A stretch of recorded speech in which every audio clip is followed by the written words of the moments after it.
Hello everyone and welcome back to another edition of the Live Dugout with Sports Today, and today we're going to be continuing on our build-up for the 2024 edition of the IPL, and today we're going to be touching upon a team that are in many ways darlings within certain sections of the IPL fan base as a whole, a very likable franchise, the first time winners, but who ever since then are still waiting to get that all elusive second title. I'm talking of course about the Rajasthan Royals, who are based out of Jaipur. And obviously we've been going over their squads, and what we'll try and do on this show is that we'll try and let's say figure out what a best playing 11 would be. And one good thing which I think all of us can agree on is that they do seem rather well settled. Absolutely, but you know, before Shane, we get into we take a deep dive into the squad and try and make the 11. I like the word that you used there while describing the franchise, likable. Even though when you talk about success, not clearly the most successful franchise. There's three more franchises you can count that have done better than them on multiple counts, but Rajasthan Royals, I think I like the word likable over there for them, and it fits perfectly for them for the fact that there's one thing that they got right, and they possibly learned it from some of the other franchises. They're not doing, let's say, what a Punjab do or what an SRH do or what a DC do, which is change their squad around once every year or every year. Let's say in the case of a Punjab, what they've done is they've identified what their core is and they've stuck to those 4, 5, 6 players. There is a core, and these are players that now identify with the franchise. The fans also identify those players as players that represent the franchise. That's the one thing I believe that Rajasthan have done. Despite the lack of on-field success for them, this is one thing that has given them a fan base, unlike, let's say, just a couple of franchises you can pinpoint that are weaker fan bases. Absolutely. So we're joined by Nikhil also. Why? I want to know why are they likable? I mean, for Harshit says for the fans they are likable. Of course, for each team, their own franchise is likable. But why is Rajasthan Royals universally likable? That's what I want to know the answer to. And I think Shane was alluding to that, yes. Right? They're likable as in, yeah. So for the franchise, yes, they've kept the same players, all of that, and why is it that they're universally likable? Are they the New Zealand of IPL? That's an interesting comparison, because actually, yeah, I think that would be very close. They're normally, I think one of the reasons they're very likable, of course, is because I think over the years they've developed a reputation as being something of a talent factory. Yes. A lot of young players have come through RR, and they've actually made it almost a part of their identity that they like bringing in younger players rather than, let's say, established stars. That's not to say they don't have. The first Royal, of course, was Shane Warne. Yeah. No bigger a star than that. But they've always had this legacy really of creating stars rather than, let's say, bringing in known players. Ravindra Jadeja was a star who, started, of course, his ascent at RR. There was a Yusuf Pathan who started off over there as well. Plenty of other young players who you can think of, even in recent times. Yashasvi Jaiswal started actually gaining national prominence thanks in no small part to his exploits with the Rajasthan Royals. I think that's why, for me at least, I find them a rather likable franchise. Much the same. I think they're likable because they punch above their weight. I think that's why probably people like them. Just one line answer. For me, I think the fact that they've invested in the youth, they've become that talent factory, as Shane calls them. I think that is one thing that everyone likes, and these are all players that nobody sort of knew of, and they've stuck to their guns. Let's say for every bit of criticism that Riyan Parag gets, they've not heard any of that, or they've not paid any heed to any of that. They've stuck to their guns and they've backed, let's say, young talent like a Yashasvi, a Jurel now, also Riyan Parag. So all these talents that they've backed over the years now, and couple of them getting national recognition also now, that's just made this franchise look prettier than it already used to look, I would say. I don't know. Does Riyan Parag get criticism? I thought he's quite loved. No way. No way. Not at all, poor guy. I mean, there's a talented player there, but his antics do open him up to a lot of criticism. His antics and the fact that antics that open him up to criticism. His antics and the fact that he's a bit of big mouth, let's say, at times. He's called himself a finisher. That count in antics, now. That's an antic. But What else could be the reason that? Yeah, some of his on-field antics as well. You know, It's all antics.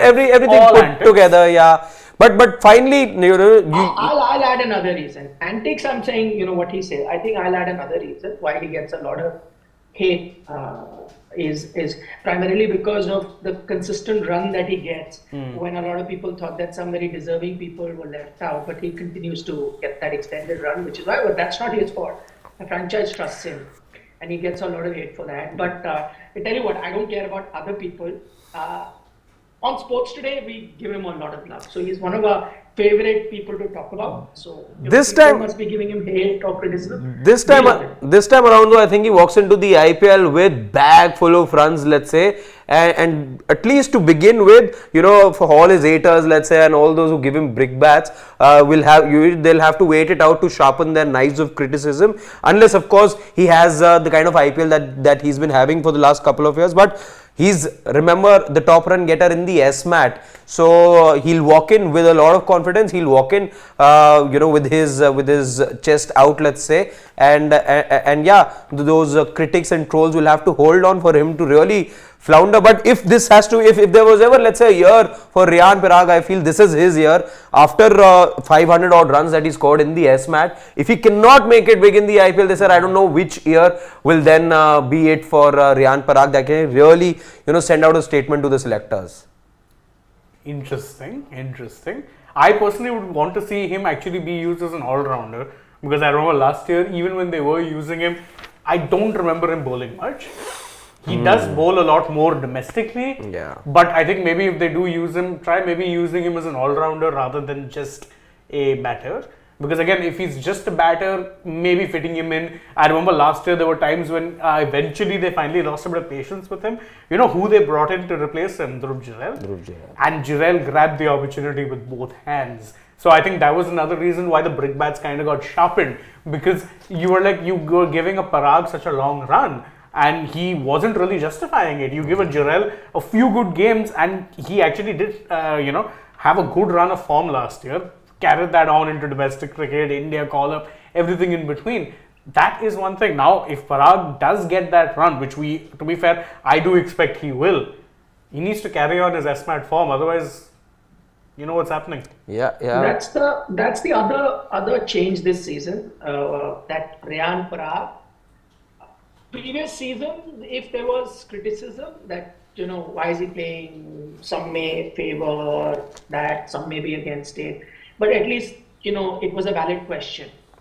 But this season, I can't think of any other season before this where he would be a sure shot in the starting 11 for most people. I think why this season is going to be different, I think for majority people, whoever sits down to pick their ideal 11, I think this will be the first season that will be a first choice pick for everyone.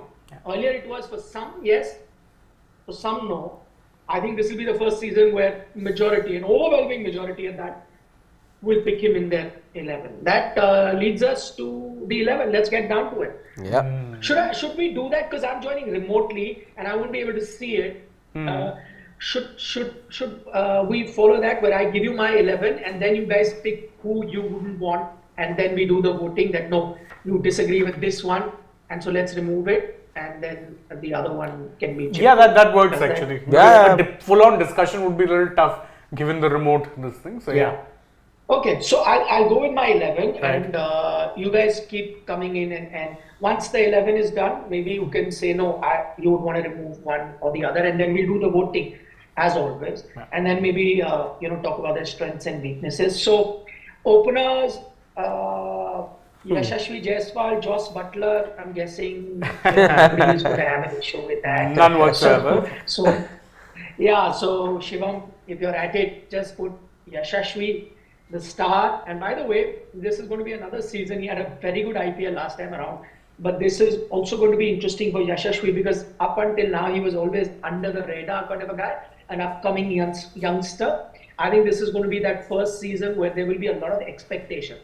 Earlier, what happened was that, whatever he did was amazing.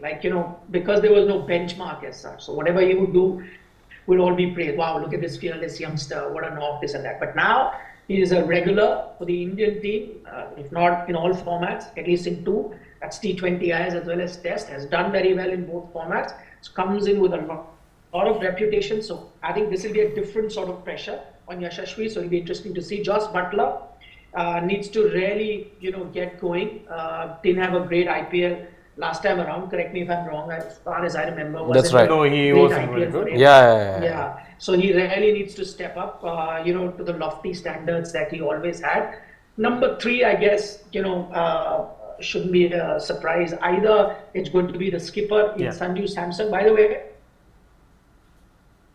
important IPL for Sanju Samson, because let's not forget, he is going to be vying for that wicket-keeper slot where there will be plenty of competition, plenty of people wanting to come in. But again, because it's an even field right now, there is no clear-cut leader as such.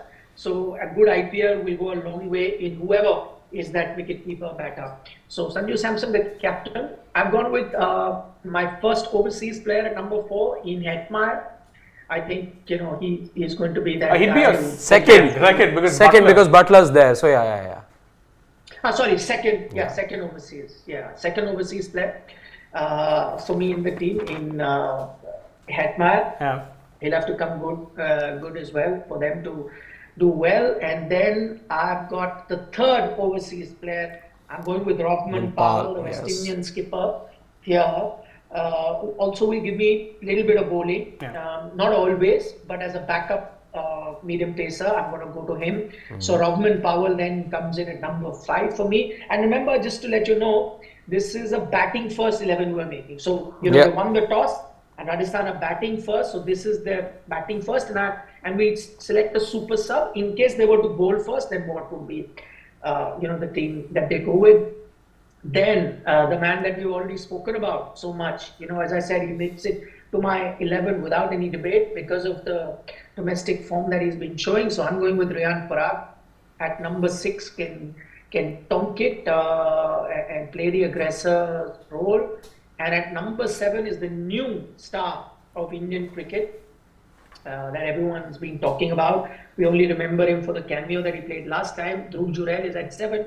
By the way, all that is very flexible. 5, 6, 7. Yes. Rothman, Riyan and Jurel. You could just, somebody could have, Jurel higher up than Parag, or even ahead of Rothman, or vice versa, whatever. So these 3, 5, 6, 7, pretty flexible I'm keeping, but at least my team. Then Ravichandran Ashwin at number 8, but don't be surprised if he comes out at number 3 on certain occasions, as he has done. He's done that in the past. So you never know where Ashwin could come out the back. Interesting IPL is going to be for him as well. So Ashwin at 8. 9, I've gone with Bolt. I'm hoping that he's going to be available. So that's my 4th and final overseas slot done. Not bad with the bat either. And then my second spinner, also no surprise. I guess all of us are going to be picking him in the 11. That is Yuzi Chahal. Chahal comes in at number 10. And at number 11, I know this, you could go with anyone. You'd have to go with an Indian pacer because your 4 foreigners are done. There is, a Kuldeep Sen to look at, Sandeep Sharma, Navdeep Saini, but I'm going with Avesh Khan because, he's been on the fringes with the Indian team, has played also for the Indian team. So I'm going with Avesh. And my super sub is going to be Kuldeep. So Kuldeep Sen is going to be my super sub, and you could bring him on for a batter, any batter that you want to drop. That goes out. So then that gives me enough fast bowling in Avesh, Kuldeep, Bolt. Those are my 3 fast bowlers and a backup fast bowler in Rothman. So 3 fast bowlers that I will use. And then my 2 spinners in Ashwin and Chahal. And maybe if I need some sort of backup bowling, then I go to Riyan Parag for that. So, or maybe even a Yashashvi Jaiswal, who knows, with his leggies, could bowl. The only problem that I found, I didn't struggle to make this 11. The only problem I found that if I'm going to get Kuldeep in, who's the one that I'm going to replace? Who's going to go out? I mean, you could say Riyan Parag, but then Riyan Parag is outstanding in the field. So you're not going to go. Maybe he might bowl. Yashashvi, you could say, but Yashashvi could bowl. Jurel maybe, but then yeah, Sanju will have to keep. So tough one, huh? Who goes Yeah, out? I think Jurel would be the most likely one because Yeah. they do have two other wicket keepers as well. Sanju normally is first choice. They've got Butler, who's excellent behind the stump. Yes. So I think Jurel would be the most obvious choice there. Yeah, so I think, and pretty, again, they're also a team which I noticed that are quite overseas heavy, as in some good overseas players that will have to sit out, like in Andre Berger. Yes. We all saw him, what he can do, the left arm quick. Zampa, I always saying, is very unlucky not to get a chance. He's pretty good in white ball cricket. Donovan Ferreira, was a revelation for Rajasthan. So he's another one, but I guess they've got another hard-hitting batsman in Tom Kohler as well, Kent batter. So they've got a decent overseas bench, but you can only fit in four. So those are the four that I've gone with. We'll get to the strengths and weaknesses later when I talk about the combination. But yeah, first I want to know if you guys had similar 11s, you had some other overseas player, any other combination. I only had one major change, which is in place of Kuldeep Sen. I would have brought in Sandeep Sharma. Sandeep Sharma. I have the exact same because change, yeah. otherwise your power play bowling is kind of weak. So as you're only talking about a super sub, right? Yes, yes. The super sub is different. Yes. The 11 is pretty much the same. 11 is actually exactly this. At least mine was. Okay. I don't know about Harshad's. Yeah, I have the exact same 11, no change at all. But yeah, when I'm looking at a third seamer, Sandeep Sharma walks into the side for me ahead of a Kuldeep Sen and a Navdeep Sen. You are also good options to have, but because of the experience that a Sandeep Sharma comes in with and he has the ability to move the ball, I'll be picking him ahead of the other two. Wow. So as I said right at the start, Riyan Parag. Oh, we seem to be having a. 11 for most people on with him. I think previous time when we made the 11, he would not always be there. So, as we had said at the start of the program, this will be that season that Riyan Parag makes it for most people. And good on him. He's been doing very well in domestic cricket. Makes it there. Yeah. But I mean, I don't know. You could have, again, I think Hetmyer will have to step up because I don't think he'll get as long a rope as Butler will. But Hetmyer will have to step up. Donovan Ferreira could put pressure there for him to come in. It'll be interesting. But that's the problem that I see with one team. By the way, if all of us agree with the 11, that's always a good sign. Yeah. We always say that if teams not too much of debate in terms of 11, it's always a good sign that means that it's quite a settled unit. So that's a good sign. The only problem that I see with them is their backup in the middle order. Let's say, anyone between a Riyan or a Jurel or a Rodman or a Hetmyer doesn't have a great season. What are you going to do? So your backups in terms of batting are, as I said, almost negligible. Yeah.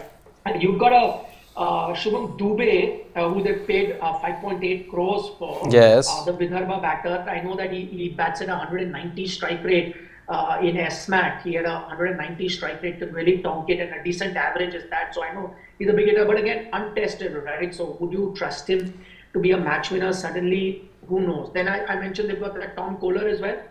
He's played a lot of T20Is. He averages about 28 and a 140 strike rates in his T20 career. So again, a good option, maybe for a Hetmyer there to come in. But other than that, not too much. Donovan Ferreira, as I said, is the other option. But again, overseas. Limited. So in terms of their backup, batting, so every one of these guys have to par. If one or two of them are not having a great season, they really don't have Indian talent really to come in. Replace them. So that's one area of concern. And continuing with that batting thing that I see, unlike most teams where they've got like proper batting till 8, 9, and most teams, especially when you pick their batting first 11 with a super sub on. This team with Ashwin coming in at 8 in your batting team, is not the longest batting lineup. Some may argue that you don't need any more than 7 batters, and Ashwin and Bolt can of course chip in. should be enough. But again, going by other teams, I remember CSK or someone we were making where even like a chair was coming at 9-10, something like that, So Shardul, all of that. That was a very deep batting lineup. And a lot of teams are having very deep batting lineup. One, because of their, balance, and also because of the super sub. So these are two areas of concern for me. I don't know, what do you guys think? No, I agree. With Rajasthan, unfortunately, that has been a trend for the past 2 years. Ever since they rebuilt their squad, which a lot of teams did in the mega auction, I've always been crying out for their all-rounders. And really, they've not had that balance for 3 years at this point. 2022, they were playing more often than not. You didn't have a impact player rule in 2022. Yeah. So they were playing a 6-5 combination more often than not, with Ashwin being their number 7. Yeah. That's not really helping matters. Even last year, I remember in place of Robin Powell, there was Jason Holder. But he didn't play all games either, albeit that was partly down to himself. He had some games where he gave away a lot of runs in the dead. But otherwise, if you're looking at it, all-rounder wise, they're a little thin. Because if you look beyond Powell, you've got Ashwin, who, okay, you could consider an all-rounder, but again, hit or miss. You've got a Parag who, for the past 2 years, is very bold. So really very thin when it comes to all-rounders. And yes, Indian talent, they do tend to, let's say, rely really on the top no one, because again, only the players who are in the 11 of the Indian talent who are well known. Otherwise, bench strength negligible. Also going to be a very key year for Shimron Hetmeyer, because I remember last season there was a criticism that he used to come in at number 5 and you were saying he's batting too low. Yeah. Now with no Devdutt Padikkal, you've got a Hetmeyer up to 4, which should on paper be his ideal batting position, because then he gets most balls, and as they always say, your most hard-hitting destructive batter, try and give him most balls. Is it going to work out for him? That is going to be key, because again, then if it doesn't, and then they've got an Avesh, who remember they traded Devdutt for, who doesn't quite fire. People are going to be questioning the, let's say, wiseness of that particular trade. Yeah, I think for me, it's a very interesting side, and as Nikhil said earlier, it was easy to make the 11, and for once we all agreed that this be their batting 11. I like the fact that, in the auction, the one thing that done well is there are a couple of slots for which there are very good backups. Let's say you got a Nandre Burger as a direct replacement for somebody like a Bolt. Nikhil mentioned about Shubham Dubey. I think at some point we will see Shubham Dubey in the middle order if things aren't to go the way that they like with this 11, because again, you're getting somebody who scored 221 runs at an average of 73 in SMAT. Again, I look at that as promising signs for a middle order, which already looks promising. You've got somebody who's shown a lot of promise on Indian wickets. So I think there are good replacements in some positions, but otherwise this batting, I think, is actually looking a little heavy on the side of there being a lot of big hitters over there. That's what I always find as a problem with some of the teams. Too many big hitters. Let's say somebody like a Butler we saw last year as well, he underwent because always going for those big strokes.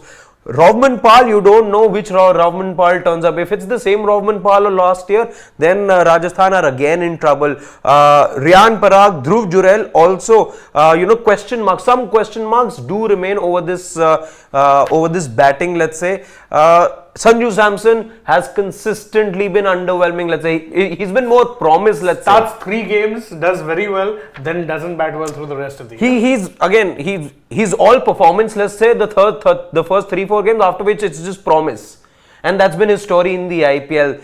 It's good. Let's say it's very difficult to really have a say on this team, because it's easy. Let's say if you were to just name the 11, but are they a top 4 side? For that, so many things need to go their way, and there are a few question marks over there. And for that reason, I think it's a 50-50 for this team. 50-50 over there for me. I don't know. I don't see them being a top 4 team. But not. But the good thing is First question. No gaping holes. You have to go in order. The first question is always, are they a title winning team? First question is that. No, they're not a title winning team. There's a good team in there somewhere, but I think they do need to kind of solidify a couple of positions. I do not see this being a title winning team. Not for me either. Can just scrape through into the top 4, but not title winning. Yeah, I'd have to agree that not a title winning team for me. not the strongest. I mean, mine takes me back to Chennai and Mumbai, the two teams that look really strong. So, is it that team? No, not quite. Now to the next question: are they a top 4 team? I mean, if certain performances go their way, they could be. But based on some of the teams which we've seen, who you can look at and say, yeah, you know what, if they're not winning the title, they're definitely for the top 4. I can't for certainty say this with the Rajasthan Royals. I don't see them as being a top 4 team. Maybe a top 6 team at best, not a top 4 team. I think I'll take it. Let's say I think that this team, the fact that their 11's easy to make, there are good performers over there. If Yashashvi can give you those runs and a Butler, let's say barring those first 2 games, last year he underwhelmed, but those first 2 games he looked like the Butler of 2022 season. If certain things are to go their way, I think I won't be surprised to see them in the top 4. I think they have the credentials to make the top 4. I'm a bit split. I'm 50-50 on can they make it to the top 4. 50-50. I think it'll boil down to exactly some of those guys stepping up. What are the season that they have? Also, what the other teams are doing. So 50-50. I wouldn't be surprised if they make it. I wouldn't be surprised if they miss by a whisker. So that's what it seems like a mid-table team to me. Now that mid-table is pretty big. It could be 4, it could be 5, it could be 6. So seems like that sort of a team to me. Yeah, but could make it to the playoffs. Could miss out as well. Yeah. But before we take the question, maybe Shane can go with this first. Does this team, let's say, or would they have had more chances or a realistic chance? Because we're all giving them at least a mid-table finish. Would they have short been, let's say, top 4 had there been a Prasidh Krishna fully fit? Does that change things for you? No, it doesn't. It doesn't. Because again, Prasidh, good bowler. But is he that bowler who's going to be striking fear across all batting lineups? No. Those 2 bowlers that they have would be a Trent Bolt and a Yuzvendra Chahal. That hasn't changed. Those 2 are the bowlers who will really need to step up. No, not for me. Not in T20s. Not in T20s. Sorry. Not in T20s. Where is Siddharth when you need him? When is he coming back? He's been off like for months at this point. Years. So he's back tomorrow. We'll grill him on that. Don't worry. Okay. I hope then he'll be quiet about only work and home for the few months. I doubt he would be, Nikhil, because he actually has gone back home. So he can just say that this is an extension. Home as in ancestral home. Yes. Yeah. No, but earlier he meant like Noida home and all. Let's see. I think that's all his life was restricted to. It's that joy of his is only going to last 24 hours. And I don't see it lasting any more than that, not a minute more than that. Right. Thursday, it's going to be back to square one with Siddharth. but taking the question to you, Nikhil, do you? By the way, you guys should put. I'm surprised you haven't done it. You should put a poll on your community. That's what I'm saying. Shivam, if I'm not there, of doppelganger. Harshit and his doppelganger and ask people to vote. That'll make for interesting. It's that particular grab itself. Only in fact that grab that you. 2 pictures. Pictures. Take out 2 pictures. Because if you see the other images of his, in which he's weightlifting, there's no similarity at all. I'm half his size that way. But the one grab that we've used. Put 2 close-up. Put 2 close-ups side by side. I have to add half his size and twice his injury prone. Twice his injury prone. And half his mischievousness as well, I would say. 2 mugshots. 2 mugshots side by side. Lee and Ahuja side by side and get people to vote. Yeah. Put it on Insta as well and on your community. That's the only resemblance, huh, Nikhil? There's no mischievousness that's matching with him on, not even half of it. Who knows? Who knows what you're up to otherwise? But taking the question to you, does it change things? Let's say for Rajasthan Royals if Prasidh was there. No. I think the Indian fast bowling talent is a lot. they've got Avesh, they've got Kuldeep, they've got Navdeep Saini, Sandeep Sharma. I think that area is sorted. Yeah, much the same, much the same. Should we take some questions? Yeah. Think the 11s are done, the impact players we've discussed. We actually could agree on the 11 really. Yeah, Parth Singh says that the bowling is weak except UZ, everyone will be bashed. I think Trent Bolt has something else to say, but yeah, otherwise the rest of the bowling can be hit or miss on a given day. But at some point I do want to see Andre Bogar. All of you are underestimating him. Ashwin, more economical than, I don't know, impact somewhere, unless it's with CSK, he can have all the impact, but with other franchises, I think Ashwin's all economy. I won't be surprised again if he emerges as one of the most economical bowlers, but T20 impact, title winning impact, I see that missing. I don't know. I do tend to agree with you there. There's really a lack of that impact or those players who can really game change in the bowling. Batting has enough. Yeah. The bowling does worry me. Priyanshu is saying the RR batting is explosive. The bowling apart from UZ and Bolt will be bashed. Same as what the previous comment read. He also says kudos to Virat for giving guard of honor to the women's team. RCB fans have crashed the app. God. That's what you expect. It's not very surprising. I don't think the servers were meant to build or hold on to something like that. So no surprise that they have in fact crashed the app. Yeah. Suryan Sharma has an interesting prediction because he's picked his top 4 as SRH on top, KKR at second, GT at third and CSK at fourth. He then predicts that SRH will win the final with a century by Travis Head. He's mixing the IPL final with the World Cup final. And the WTC final.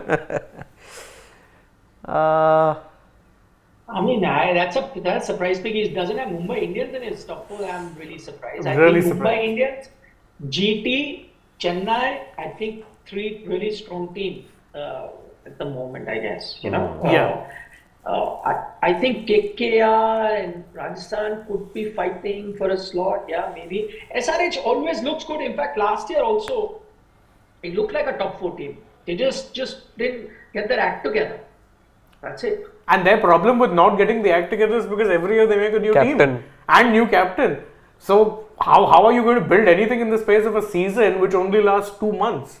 It just doesn't work. Yeah. International 3191, our dear friend from the USA, is back with a rather off-topic question, but one that we'll take. Says that spread ODIs over 2 days, 50 overs per day to make it interesting. Yeah, you're already worried about over timing and everything, and you want to make ODIs into TDIs, 2-day internationals. I highly doubt. Not an interesting suggestion. Nobody is buying this idea. Nobody at all. On the contrary, I like the suggestion that Sachin Tendulkar had given on our platform itself on Sports Today, where he had mentioned that make it into 2 innings. I like that idea. I like 2 innings of an ODI. That'll be a great idea. Break it down to 25 overs, or better still, make it 20-20, 2 innings, much like a test match. I think that'll be fun. Yeah, that would be way more fun than making it a 2-day game. I don't think anyone has the time for that. Piyush Nandre, by the way, with an interesting question now, saying that if the same player is the highest run scorer and highest wicket taker, then which cap would he wear? Also, second question. I guess both. And second question, which player could possibly... When he's batting, he can wear orange. And when he's bowling, he'll wear the purple. No, I think he means that what happens if, he just ends the tournament like that. Then you wear both. Yeah. Simple as. You take both of them. No, then I think you make a combined cap. You make a new cap for it. Half orange, half purple. Cap and retire it. I mean, how many people will be able to do it? That's his next question. It's saying that which player could possibly achieve this in the IPL if you had to pick any. I don't see anyone, because really to win the orange cap, you need how many contenders are there really? No, you have all-rounders. Yeah, but how many given impact? No, not just impact, leave impact. You need to be a top 3-4 batter. I mean, the closest closest could be Hardik, I guess.